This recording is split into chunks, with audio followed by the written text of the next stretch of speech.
जिस दिन 150 लड़कों को मार दिया था आतताइयों ने पाकिस्तान में, इतना बड़ा दुनिया, इतने बड़े बड़े देश, इतना आइटम, हम किस लिए 190 बच्चों को मार देना, ये धर्म का काम है क्या?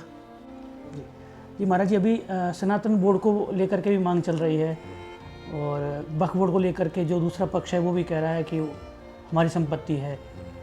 तो उसमें जैसे आपने कहा सर्वे भवन्तु सुखिनः, हम तो चाहते हैं सब सुखी रहें। तो लेकिन जो हमें सुखी नहीं रहने दे रहे, जैसे तिरुपति बालाजी में प्रसाद में मछली का तेल पाया गया, या जो मूत्र जिहाद है महाराज जी, खाद्य पदार्थों में ऐसे कर देते हैं। जो जिनमें आस्था नहीं है और भ्रष्टाचार इत्यादि जैसे भयंकर मतलब अवगुण भरे पड़े हों, वो परमात्मा के पास जाने की तो छोड़िए, सिर्फ नोट नोट नोट नोट, रुपया रुपया रुपया, और उस रुपया के लिए क्या क्या नहीं कर बैठते हैं, ये प्रसाद के समय में देखना हो। जी महाराज जी, तो उनकी दुर्गति भी निश्चित है। आप तो खैर नहीं तो क्या कहें।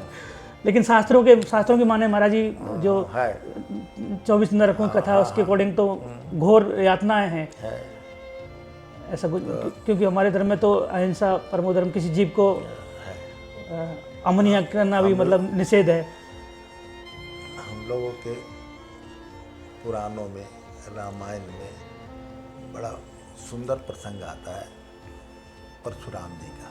जी, लोगों से उपहास का रंग रूप दे दे, लेकिन सच्चाई यही है कि समाज का एक वर्ग जब एक तरफा हो जाए तो एक ऋषि को क्या करना चाहिए।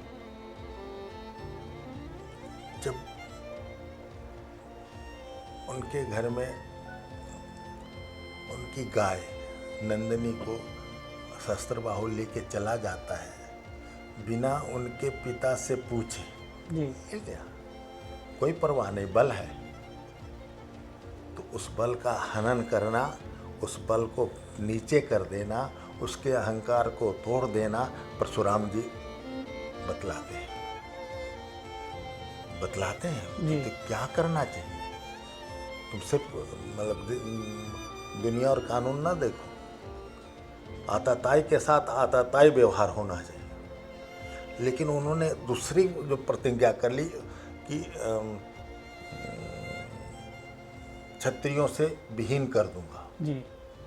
कारण कि एक समाज विशेष, एक वर्ण विशेष, एक वर्ग विशेष इतना हावी हो गया कि समाज के लिए भारी पड़ रहा है। वो अपनी ताकत को, अपने बल को, अपने अहंकार को ऊंचा समझता है। जी महाराज, वो उनके पिता जमदग्नि का सिर छेदन कर देता है। एक ऋषि जो है ना, जंगल में बैठ के तप कर रहे हैं, जो कुछ मिल जाता उसमें निर्वाह कर लेते हैं। उनके निर्वाह का जो नंदनी था वो तुम पहले ही ले गए, और इसके बाद भी उस ऋषि का वध कर दिया जाए, कितना कठोर है। परशुराम जी ने कहा कि ऐसा कैसे है, कानून नहीं, इस वर्ग को ही खत्म करो। जी, भारतीय परंपरा के विरोधी नहीं है, लेकिन जो वर्गीकरण के तौर से एक वर्ग विशेष का महत्व बन जाए और दूसरे को अवहेलना कर दी जाए और दूसरे के महत्व को नीचा कर दिया जाए, वो परशुराम में नहीं, सहन नहीं हो रहा है जी। तो उस वर्ग का ही के पीछे पड़ गए। और जब पीछे पड़ गए तो किसके लिए? वो देश के शांति के लिए, विश्व के शांति के लिए। ये आतताई न बनो, तुम राम जी के बन जाओ और सब में राम जी का दर्शन करो, तो सब में राम, सबके राम, आपका जीवन धन्य। जय जय जय जय, बहुत सुंदर। तो जिस प्रकार परशुराम जी ने किया जी, वो हमें प्रेरित करता है कि कोई आतताई हो रहा है तो उसको सहो नहीं। धर्मो रक्षति रक्षता, धर्म हिंसा, जो अगली लाइन है वो नहीं सिखाई गई हमें। हाँ हाँ, धर्म हिंसता स्थितः बचा। हाँ, तो ये जो पूरे विश्व में आपने देखा होगा, जैसे मोदी जी हैं जी, विभिन्न देशों में जाते हैं, विभिन्न धर्मों में जाते हैं और सबसे सद्भाव रखते हैं, अपनी बात पे अटल रहते हैं। हम अपनी जो परंपरा है उस पे मैं दृढ़ हूँ और मैं तुम्हारा सम्मान करता हूँ। बड़े, हाँ, चाहे वो ईसाई कंट्री हो, चाहे हिंदू कंट्री हो, चाहे इस्लामिक कंट्री हो, इससे कोई विरोध नहीं है। योगी बाबा भी यही कहते हैं, मैं अपने धर्म को मानता हूँ, हाँ हाँ, मैं टोपी नहीं पहनता, मैं नहीं पहनता। आप योगी जी और मोदी जी की जो चर्चा कर रहे हैं, योगी और मोदी पूरे शासनकाल में एक पॉइंट आप बतला दीजिए, एक पॉइंट जी कि उन्होंने किसी वर्ग विशेष का नुकसान किया, नहीं किसी महाराज, वर्ग विशेष के लिए एक तिनके के बराबर कोई अपराध। नहीं, अन्य संप्रदाय वाले भी उनसे खुश है महाराज जी। सच पूछिए ना तो दूसरे जो आतताई लोग थे, उनसे उस समाज के लोग ही डर रहे थे। जी डर नहीं रहे थे, कांप रहे थे, मर रहे थे। जी किसी की भी कन्या को उठा लेना, वो जिस समाज में रहते हो और उनके 20 कोठियाँ हैं, उस कोठे पे ले जाओ। क्या आतताई था। उन लोग अंतर से जो भगवान से प्रार्थना करते थे ना, वो प्रार्थना योगी ने आकर के सफल कर दिया। बिल्कुल। हाँ, उनके मतलब बच्चों का, आतताइयों के दिए हुए दुख का योगी जी ने निवारण किया है। और उन सब का पूरा पूरा आशीर्वाद भी हृदय से निकला है। कहीं ना कहीं राम राज्य अब स्थापित तो हो रहा है। जो आतताई का समूलना परशुराम जी ने शुरू किया था, और वही स्थिति आज भी देखने को मिल रही है। कि वर्ग विशेष जो है ना, हमारे बांग्लादेश में जो हो रहा है, क्योंकि मतलब कुछ रो भी नहीं सकते। कितना भयंकर हालत है, कितना भयंकर हालत है। इस देश में कुछ ऐसा हो सकता है भविष्य में? ये सिर्फ बात करने से नहीं होगा, जब तक हम और आप नहीं जगेंगे।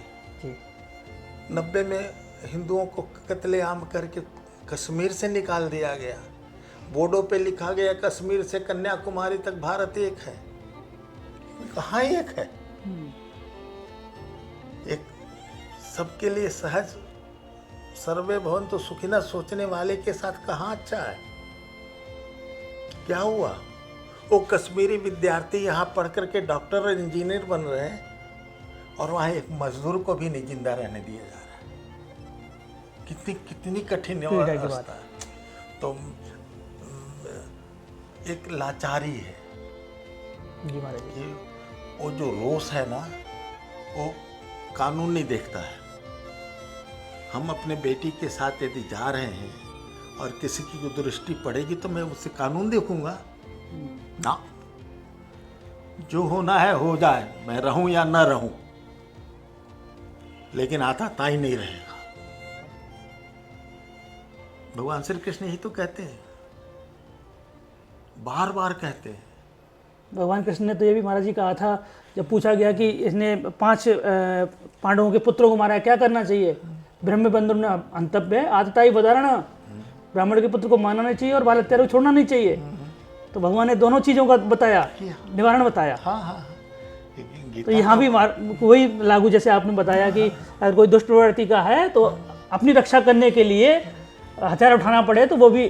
भारत 2 टुकड़े कैसे हो गए? जी सत्ता पक्ष वाले, राजनीति वाले अपनी राजनीति किए होंगे, लेकिन मैंने सुना उस वक्त एक चुनाव हुआ जी कि कौन अलग होना चाहता है। 90% मुसलमानों ने अलग होने की पक्ष में वोट दिया। 90%। जी तो वो तो हृदय से कामना करते देश टूट जाए। देश टूट गया, जो जाना चाहो चले जाओ, लेकिन तुम अपनी रोजी रोटी का देख लो कि हमारे यहाँ पर बढ़िया, वहाँ कैसा। वहाँ आज भी मुजाहिर है, बिल्कुल आज भी मुजाहिर बने हुए हैं। हमारे देश में अब कोई शरणार्थी नहीं है। जी हम कश्मीर से निकले हुए को अपना भाई मानते हैं, जो तुरंत पीड़ित है, और जो पाकिस्तान से आए हैं उनके लिए पूरा देश उठ के खड़ा हो गया। और वो जो आए थे वो आज पहले से ज़्यादा संपन्न, मतलब पहले से तो क्या, बहुत कुछ ऊपर आगे बढ़े, बहुत कुछ बढ़े। तो यहाँ पर शरणार्थी, रिफ्यूजी शब्द का प्रयोग ही नहीं। और वहाँ रिफ्यूजी, मुजाहिर। आज तक वो अपना नहीं हो सके। और तुम इस देश में इतने चैन से रहते, इतनी खुशी से रहते हो, अपना बन के रहते हो, और आपको कोई धार्मिक कारण से कोई पीड़ा नहीं है, आप फल फूल रहे हो। आज सर्वाधिक यदि समुदाय फला फूला है तो वो अल्पसंख्यक समुदाय है भारत का, जो सर्वांगीण विकास कर रहा है। बिल्कुल। तन से, मन से, धन से, बल से, बुद्धि से, विद्या से बढ़ रहा है।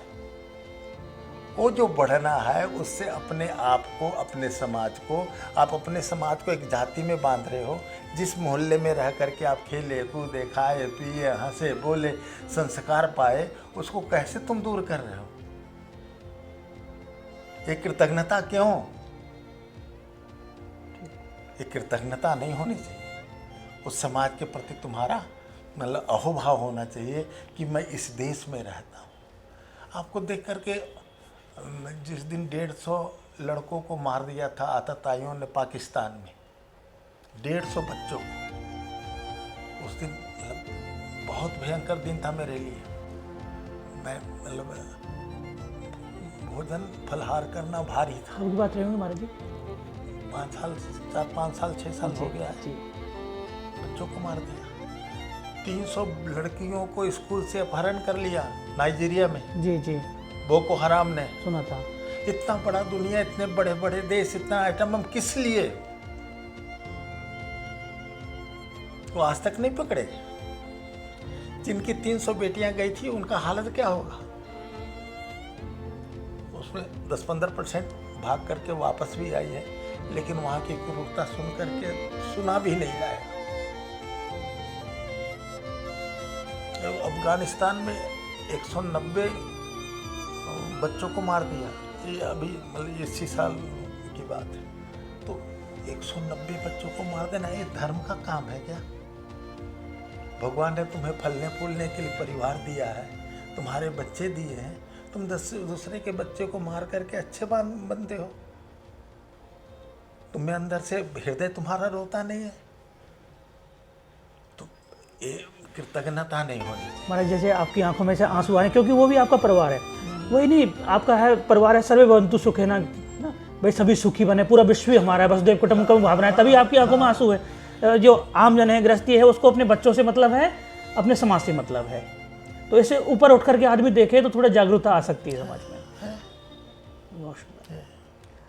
तो आज पूज्य महाराज जी से हमने आशीर्वचन लिया और थोड़ा मार्गदर्शन लेने की कोशिश करी। आप सभी को जय श्री कृष्णा, जय श्री राम। महाराज जी प्रणाम। धन्यवाद।